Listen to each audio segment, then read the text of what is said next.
Tonight I'm going to go out and I'm going to shoot a landscape at night, and we can talk about a few different aspects of nightscape photography.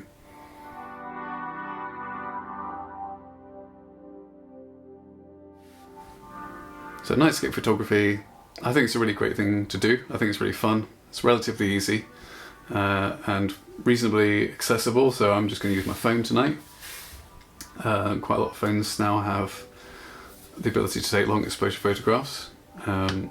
Just doing that with a basic camera, tripod and a little adapter. But you know, compact cameras, DSLRs, there's a lot of different cameras that can take a nightscape photograph. I've got the moon to deal with tonight, which would have a negative impact on any deep sky astrophotography I was doing. But could shoot the planets and the moon tonight as well, but the moon's going to be handy because it's going to light up our foreground. So planning to go out to a tour on Dartmoor called Sharp Tor, and it's tors, if you don't know, they are granite outcrops, so I've just got hopefully an interesting foreground.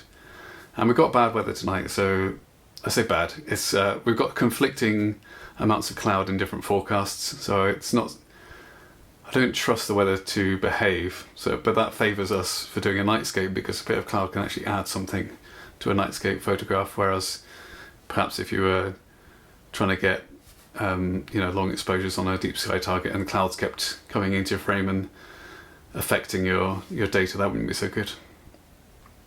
But yeah, let's go and get a nightscape photograph and talk a bit about some of the practicalities about doing them.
So we're back. It's the next day as you're watching this. There's probably it's the past, but I mean it's the next day from when I last filmed. I've had a chance to look at my pictures. They came out okay. I'd say kind of a mixed night, but I had fun. So I took a range of exposures to demonstrate the point about letting the stars trail or not. I personally don't like it when the stars trail a bit. And if we use the longest exposure, I took 30 seconds here. In the 30-second exposure, the stars are little streaks. And purely on an aesthetic basis, even when you're all the way zoomed out here, I don't like it. If they're hugely streaks, like star trails, I like that. That's a deliberate artistic choice that you would make. But if they just moved a bit, I don't like it, personally. And it will cost you, in scenarios where you have a constant light. So we had constant moonlight last night. You might have constant light pollution, you might have twilight to deal with. It kind of depends what you're up to, but if you've got a constant source of light like that, it will reduce the shooting too long exposure will reduce the contrast between the sky and the stars, because the little pixels in your sensor, they're counting photons, and if they're counting the photon from a star, all is well and good, but your exposure is so long that the star has moved and it's now a new pixel or pixels that are collecting the light from that star.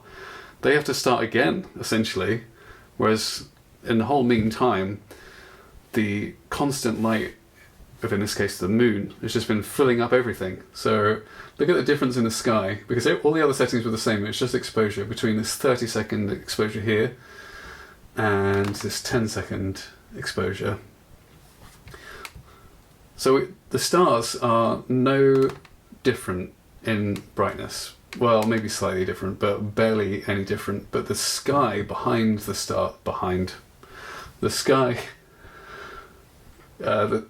is much darker. So you've got much more contrast to work with there. And look at the clouds; they're just so much clearer in the shorter exposure. And it was still enough to get a good amount of detail in the foreground. The foreground's obviously better in the 30-second exposure because it wasn't moving.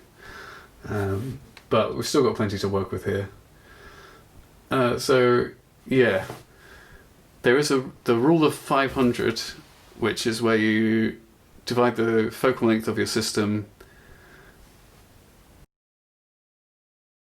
You take 500, you divide the focal length of your system into it. So the phone is operating at an effective focal length of about 35 millimeters. So when you divide that, when you take 500, divide it by 35, you get 14 point something. So the 14, I've got a 13-second exposure here.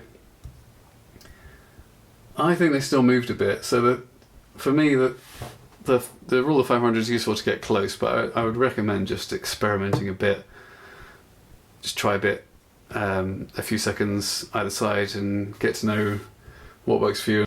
So things that I like about the shots are the composition, where with those two foreground stacks of Tors, they frame Orion. I thought that came out quite nicely.